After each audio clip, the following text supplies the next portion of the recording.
Sukhi Hotu. Welcome to Buddhist Mahavihara's Facebook page this evening.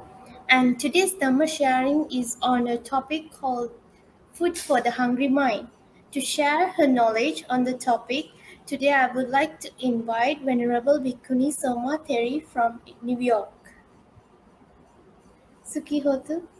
All right. Good morning. Hello to Diani and everyone else that is joining us this morning. Thank you to the Buddhist Mahavihara for inviting me today. So maybe we can start by paying homage to our original teacher, Shakyamuni Buddha, the reason why we're all gathered here today. Namo tassa bhagavato arahato samma sambuddhassa. Namo tassa bhagavato arahato samma sambuddhassa. Namo tassa bhagavato arahato samma sambuddhassa. Buddham tamham sangham namassami. So, good morning, friends.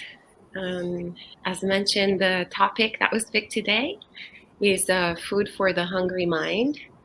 And well, I hope we're all hungry for Dhamma. But it's very important to actually reflect when we're talking about, for example, when we're mentioning words that can be a little bit kind of charged in the way that we use them on a regular basis, that they can bring so many different things to the mind. So, such as hunger, for example. So, what are we actually hungry about? And another question that can be very skillful is also to ask ourselves, how do we nourish then the mind? So, how do we fulfill essentially the hunger that we're experiencing? How does that reflect in our practice? And how does the Dhamma inspire our choices and our experience? So when we talk about hunger, usually we think about the body, right? Perhaps if it's, I think in Malaysia, it's right now in the evening. So here in New Jersey, I'm at Empty Cloud Monastery, so right outside New York City in the United States. It's morning, so it's 8:30. So some people have perhaps finished breakfast, or they're about to have breakfast, or they might be looking forward to lunch if they didn't have time to have breakfast. So we usually talk about hunger in terms of things that relate to the body and to a physical sensation of wanting to use food essentially to appease that hunger sensation. But at the same time, there is what the Buddha actually talks about in terms of fulfilling, obviously, the like nourishing, of course, the body. So he talks about different types of nutriments that we use to essentially have a healthy body. And then nutriments that we have, hopefully, for creating the conditions for a healthy mind. So it's important to understand that actually, essentially, how the process that we're using to feed the body is not terribly different than the process that we use to feed the mind. And we're, in fact, just as we're constantly feeding the body, multiple times a day, perhaps 3 times a day, perhaps 2 times a day, perhaps 1 time a day, if you're a little bit more on the ascetic side, we call body. At the same time, we're also feeding the mind at all times. And we tend to overlook sometimes what we're actually introducing in the mind, what kind of nutrients are happening. And as a matter of fact, we nourish the mind a lot more than we nourish the body, because usually, we're not eating 24/7. Otherwise, it would be quite an unpleasant experience. But there's constant breaks, as opposed to the mind. We're constantly, filling it up, even when we're sleeping, with the dreams that the mind produces. So first and foremost, we need to start paying attention to what kind of nutriment we introduce. And kind of just like a mirror, when we look at ourselves in the mirror, we have many clues on what affects the food right? That we introduce in our body has on the body, right? So perhaps we look at ourselves in the mirror and we see maybe we're a little bit overweight, or we're a little bit underweight, or we have some sorts of kind of skin issues and whatnot. And we can go, okay, yes, I ate maybe too much chocolate or too much dessert. So now I'm having some problems with my skin, or there were the holidays and I got a little bit overweight. Or perhaps I was stressed out at work and I wasn't eating enough. So now I am undernourished and my body is a little bit afflicted and feeble and I don't have enough strength. So whether we're looking at ourselves in the mirror or we're just kind of, paying attention to the body, we can assess the situation and then correct it. And when it comes to the mind, actually, we can have a clear picture when we sit down and meditate, right? When we sit down and meditate, it's very important to first and foremost assess what kind of mind do we have. So is it, for example, greedy for sensual pleasures? Or is it hateful of our experience? Perhaps we don't like our meditation object, or our body starts aching and our experience becomes not the best, or maybe we have memories and thoughts of people that we dislike or that bothered us, so our mind can be very much full of aversion.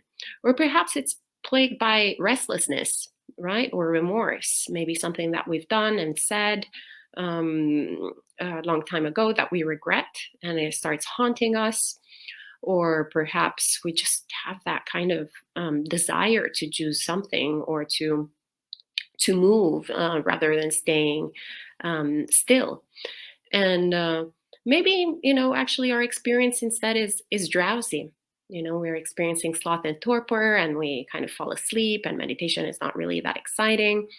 Not terribly different actually than restlessness, than in the situation of restlessness. The mind somewhat becomes a little bit rebellious, right? And the question is, are we trying to somewhat avoid the situation, avoid being with ourselves? And is that the reason why we're spacing out? Or is there's actually, just real tiredness in the mind? Or are we instead plagued with skepticism, right? Like lots of different questions. What am I doing here? I don't know about this meditation. Maybe actually if I if I took a walk, or if I ate a nice cake, since we were talking earlier about, actual food, maybe perhaps I would feel a little bit happier than having to face my defilements here in meditation practice. So lots of things can come up as we're meditating. And usually when we experience these hindrances, we either pursue them. So in the case of thoughts, perhaps we engage with them, or perhaps we try to battle them, right? And try to win, kind of control them and subdue them. And often these strategies are quite often unsuccessful, right? But instead, perhaps we can actually, kind of take a step back and instead learn from what is happening in our experience. So instead of going straight into action, we can actually observe, first and foremost, assess the situation. In Tibetan Buddhism, actually, the word, if I remember correctly, for meditation is gom, which means essentially familiarizing ourselves with the mind.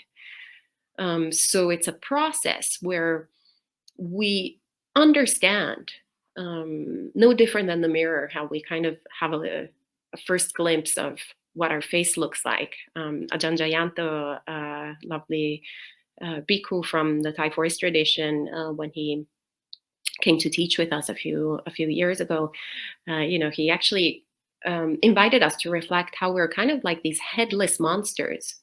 We have a sense that there is a head, but we actually have never seen it, right? We have never seen our own head. It's impossible to see our own head. And the only way that we have a perception of the head is through looking at ourselves in the mirror. So it's kind of the same thing, actually, the mind, right? It's somewhat, I mean, we obviously have an experience of the mind, everything is the mind, but we um, don't have a straightforward way through which we relate to the mind. And so meditation practice is that act that allows us to first and foremost sit down and kind of really start familiarizing ourselves with the qualities of our mind rather than distracting ourselves from the mind, so to speak.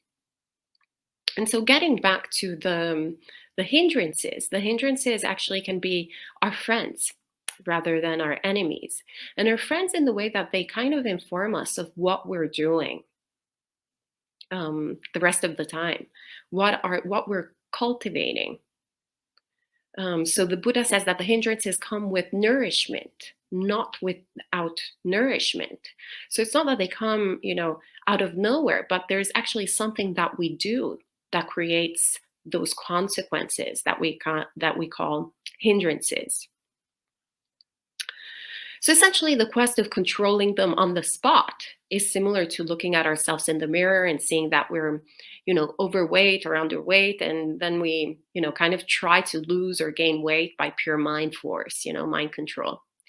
So obviously, that kind of we already have an intuitive understanding that that's pretty much a waste of time at best, right? If I look at myself and I'm like, okay, Ayya Soma, now lose weight. And I can just force myself. Of course, it doesn't work that way. I have to put the conditions for that to happen, or vice versa, to gain weight, etc.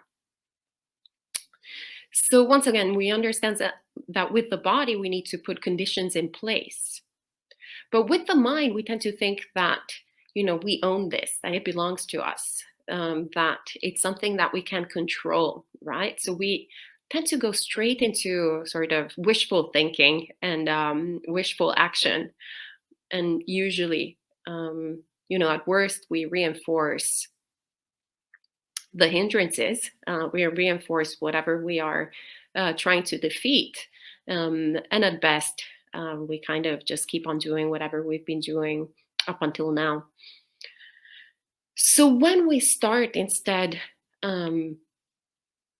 looking at our experience with wisdom, we start, once again, familiarizing ourselves with what the situation is, with what is going on. And we have a clear way of practicing Vipassana. So seeing clearly that nothing, including the mind, so with its emotions, its barriers, its hindrances, belongs to us, but rather it's, as with everything, a product of causes and conditions from the past. So essentially, what we're seeing in our mind is vipaka. And we cannot control vipaka, right? We cannot control the consequences of our actions. But we can control kamma. We can control the actions that we're making right here and now. So we can control the causes, not the consequences, but the causes. And that's the great, wonderful news, good news that the Buddha gives us, and that empowers us to make good choices that then have good vipaka, not bad choices that then have bad vipaka. And by bad vipaka, I mean results that essentially bring suffering as a result, right? So we're aiming for happiness. So we follow the teachings of the Buddha in order to understand how to make the kamma that leads towards unconditional happiness, towards the cessation of suffering.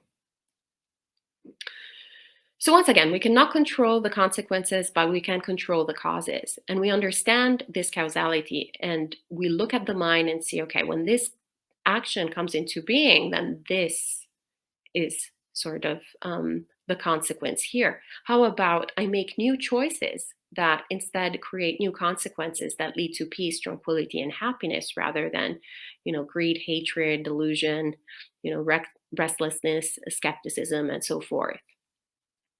And we acknowledge, we take ownership of our actions. We take responsibilities towards the hindrances rather than, just seeing them as these obstacles that prevent us from having a kind of peaceful and blissful meditation. And it becomes actually, once again, the hindrances become our friends that give us a sense of what we're doing that is not particularly beneficial. And so the Buddha tells us that, for example, if we're having lots of thoughts of greed, lots of thoughts of, you know, any type of lust that can arise in the mind, essentially the cause is that we're constantly paying attention to the sign of the beautiful and pretty much obsessing about it and cultivating it without skillfully reflecting on it, without contemplating the consequences of our action. So the Buddha invites us to instead pay attention to the drawbacks of our experience. So instead of looking at the suba, looking at the asuba, so the non-beautiful. And so we start having a bit of a more balanced and comprehensive 360-degree picture of our experience. And then on the flip side, if the mind, on the other hand, is afflicted by hatred, essentially it's because we're constantly paying attention to the sign of the ugly, of the disagreeable, rather than the ugly, the disagreeable, right? So we don't like this, we don't want this, it has to stop. But interestingly enough, the Buddha doesn't tell us that the antidote for hatred is to pay attention to the sign of the beautiful, right? So it's not the flip side as it was before. But rather, instead, he invites us to cultivate a mind of loving kindness, to cultivate essentially the Brahma Viharas, and create a nice abode, really nice abode, a divine abode where we want to dwell, and where hatred essentially has no kind of fertile soil where to germinate, right? Where to where to flourish. And when it comes to restlessness and remorse, obviously remorse usually is caused by a lack of following the precepts, lack of sila, or by, restlessness also is constantly chasing pleasant feelings, or trying to keep busy. So we can reinforce our commitment to virtue. We can reinforce our commitment to sila. Take the 5 precepts, the 8 precepts, during the upasata, and then paying attention to the sign of tranquility is very useful. Sign of peacefulness, very useful to create the conditions for restlessness not to kind of have a way, once again, to set into the mind. So practicing samatha and, of course, samadhi. And we can reflect also on the effects of the precepts on the mind, and the mind naturally, starts delighting, becomes happy when we reflect on our own virtue. When we reflect on the Buddha, the qualities of the Buddha, the qualities of the Dhamma, the qualities of the Sangha, but also the qualities of our virtue, of our sila. And a happy mind gets easily concentrated. So once again, we have a nice sort of fertile soil where the opposite, essentially, of restlessness can germinate. And because we're following the precepts and we're recollecting how good our conduct is, then there is also no remorse. So we see how these precepts, are not restrictive of our freedom, but rather they're gifts that the Buddha gives us. Very incredible, beneficial gifts that immediately bring a lot of peace to the mind. And they're incredibly connected to, actually, they are the basis of anything that we do in Buddhist practice. Whether we're lay people or whether we are monastics, it doesn't matter. But without a good foundation of precepts, then inevitably the mind will be incapable, essentially, to make any progress in the path. And when it comes to doubt, usually it's because we are spending our time paying attention to perhaps subjects that create the grounds for doubt to invade the mind, or perhaps indulging in unhelpful thinking, like who am I, who was I in past lives, what am I going to become in future lives, etc., etc. Engaging in this unhelpful thinking that then reinforces the atta. So instead of understanding truly anatta, we are reinforcing a sense of self. So what we want to do whenever these thoughts appear in the mind, well, if they're related to actually Buddhist doctrine, and right now we're not 100% sure about certain topics of Dhamma, it's either good to shelf them if we don't have either a monastic or someone who is ahead of us in the path that we can consult and ask questions to. So we either shelf them and actually focus on instead what really speaks to us and what we can currently, focus our practice on. Or we can, if we have access to monastics or teachers or people who are ahead of us in the path. I really like the word sensei actually in Japanese, that literally it's the word that is used for teacher, but literally means just one step ahead on the path. So literally we can go to, a sensei, multiple senseis actually would be great, and ask questions. So it can clarify our doubt, it can clarify our questions, and then we won't have that skepticism afflicting us. So we see how it's essential to familiarize ourselves with our own mind, familiarizing ourselves with what is going on currently, so that we can apply the antidotes to the hindrances, and not only while we're meditating, but rather with everything that we're doing, from the moment we sleep to the moment that we from the moment we wake up to the moment that we go to bed, and in between, because also sleep is affected obviously by everything that we're doing throughout the day. And in this way, we are denourishing the hindrances, and instead we're feeding the bhujangas, the enlightenment factors. So we are starving out the sort of, causes of our suffering, and instead nourishing the causes for happiness to arise in the mind. And we can actually, reflect on the experience and really see that.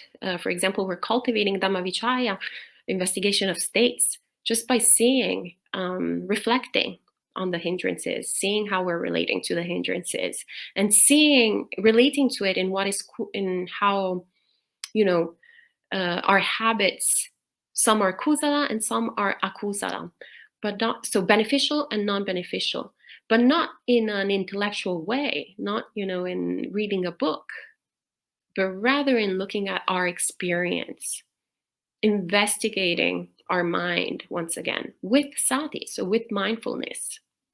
And this is no different than how the Buddha, approached this practice. Some of my favorite suttas are when the Buddha specifically describes, when he's an unenlightened bodhisattva, and how he has thoughts of greed, hatred, and delusion appearing in the mind, or how he has certain insights, but also is afflicted by certain hindrances, and how he overcomes them.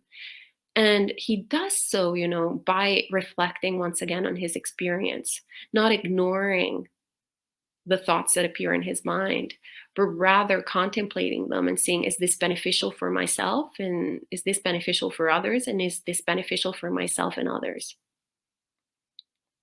And so when we're doing this practice, we're following in the footsteps of the Buddha. And we're also applying, obviously, energy. So we're cultivating virya by cultivating well, first of all, interest in our experience, but then also doing the practice of actually cultivating what is good and what is and nourishing, what is instead unwholesome, right? So we're taking agency once again. That is an action that we're doing, and we're empowered, and we are developing once again the enlightenment factor of virya that naturally, of course, creates sort of piti in the mind, so rapture, so happiness and enthusiasm. And this is also interconnected actually with the practice of the precepts. I mean, everything, as we mentioned earlier, is founded and rooted on sila.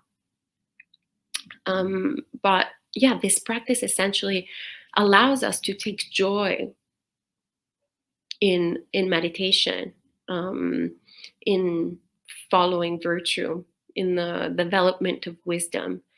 And as we said earlier, happy mind is easily concentrated. So then pasadi, like tranquility and samadhi, concentration, naturally kind of come into being. Everything is dependently arisen, right? So sometimes we just have to focus on a few things, and then kind of everything else comes into being by itself, sort of like the game of domino. You kind of hit one piece, and then everything naturally flows into place, kind of. It's just one part of the practice. And, pasadi and samadhi obviously are also developed when we're tackling the hindrances of restlessness and drowsiness, but not, in a kind of forceful way or in an intellectual way, but once again, creating these conditions. And the actual practice of understanding causality, so paticca samuppada, essentially, instead of being this thing that we recite or that we read, and that can be very intellectual and a little bit disconnected with our lives sometimes, if we just open a book or hear a Dhamma talk without really investigating our experience. When we start instead seeing causality in everything that we do in our lives, then naturally upekkha also comes into being, is nourished by default. So equanimity. Because we're seeing closely. That's what upekkha means, seeing closely. And when we see closely at our experience, we see how it's impersonal. It's not who we are, but rather it's dependently arisen. So we stop identifying with it, and naturally the mind is more balanced. Naturally the mind suffers less and less until full awakening. And once again, we evaluate the mind by practicing in accordance with the teachings of the Buddha, and we see that suffering decreases and happiness increases. And why is that? Because we're finally actually taking refuge in Buddha, Dhamma, and Sangha. We're finally following the teachings of the Buddha. So we're not, just abiding in ritual and then instead taking refuge in the fridge, so to speak, whenever something terrible happens to us, we're unhappy. And the easiest thing these days, since usually there's much more abundance of food than there has ever been in the history of humanity in many countries, many different countries. Yeah, usually the first thing that we do is kind of open the fridge or pick up the phone, and we take refuge in Facebook or take refuge in social media, or take refuge in videos and films and movies. That's essentially what we're doing. And the result is increased suffering, right? Because we are essentially we are understanding that there is suffering, but we are looking at the escape from suffering in our usual way, which is, instead of following the teachings of the Buddha, we're looking for other sensual pleasures. to replace the sensual pleasures that weren't reliable up until then. So instead, the Buddha tells us a different way, a different escape. And we can experientially see it for ourselves whenever we reflect on our experience and practice what the Buddha tells us. And when we're practicing the teachings, that's when we are, in fact, then once again, taking real refuge in what is worthy of refuge. We're really seeing how and why the triple gem is called the triple gem, why it's not called the triple things, the three things, the three random things that we worship sometimes. And so our altars are all the beautiful practices that we do in Buddhism, all the symbology, then starts having a different meaning. And a meaning that is profound and that, really has an impact in every single thing that we do every single day. So these are a few thoughts and reflections this morning. I'm not sure if anyone has any questions or comments or ideas. You're all welcome to type them in, and I'll try my best to answer them. All right. So we can end with 3 sadhus. Sadhu, sadhu, sadhu.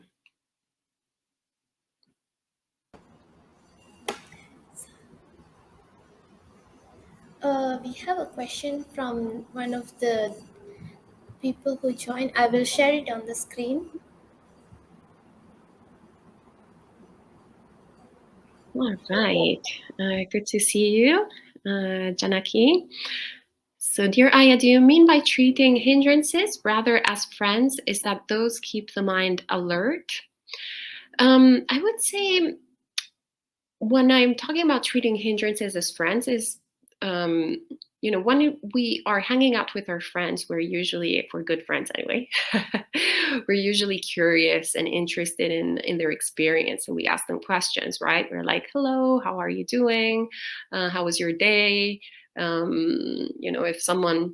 If a friend has a problem, we usually ask them what is going on with them. And we kind of have that sort of interest towards friends, and our friends then can help us also when we are struggling. So befriending, I guess, maybe is so. English is not my first language, so I apologize in advance if things are not clear, and please, you're welcome to ask questions at any time to clarify what I'm saying. Yeah, so befriending them in the way that they are, actually they give us information on what we're doing, information on our conduct, information that then we can use to pretty much assess the situation. Like, what exactly are we doing with our lives? What is going well and what is going wrong? And then we can tailor our practices in order to have the results that we want to achieve, which are hopefully our happiness and peacefulness and contentment and less suffering. So I hope that answers your question. Thank you, Ayya, for answering the question. Since we have no other questions, I would like to invite Ayya to conduct the Anumodana for the Devas and the departed. Sure, absolutely. All right. Well, thank you so much for all the Buddhist Mahavihara team, all the friends in Malaysia, and all the friends worldwide who have joined us this morning. So it's really, morning here in the US, but probably evening in Malaysia, and different times of day in different parts of the world. Well, reflecting that it's actually a really good deed, what we've all been doing together. There's so many different things that we can do with our time, and actually intentionally deciding to dedicate our time, investing our time to listening to the Dhamma, contemplating the Dhamma, and practicing the Dhamma is one of the most incredible things that we can do for ourselves and others, for the benefit of ourselves and others. So we can take this opportunity to share the merit with all sentient beings, whether they are in this world or in other world, whether they have bodies or they don't have bodies, whether they're in on Earth or in different realms of existence. So if you'd like, you can also join in with me in sharing the merit. Etavata jam hehi sambatam punya sampadam sabe devanumodantu sabba sampati siddhyam. Etavata jam hehi sambatam punya sampadam sabbe satanumodantu sabba sampatti siddhyam. Etavata jam hehi sambatam punya sampadam sabbe bhutanumodantu sabba sampatti siddhyam. Idam me nyatinam hotu sukhita hontu nyatayo. Idam me nyatinam hotu sukhita hontu nyatayo. Idam me nyatinam hotu sukhita hontu nyatayo. And we can wish for ourselves to always be surrounded by good kalyanamitta friends. Imina punya kammena mame bala samagamo satam samagamo hotu yavani panapatiyam. And the aspiration for attaining supreme blissful nibbana.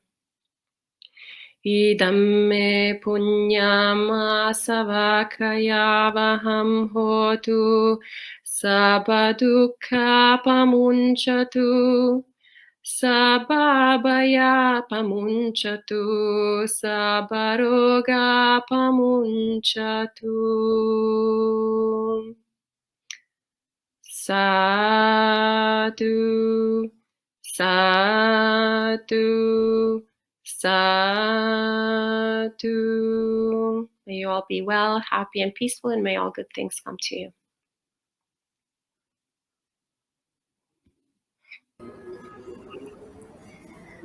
Now that we have almost come to the end of today's Dhamma talk, I would like to thank Ayya Soma Theri on behalf of the Committee and Management of Buddhist Mahavihara Malaysia. And I would also like to thank today's sponsors and everyone that has joined this evening. Thank you, Sukhi Hotu.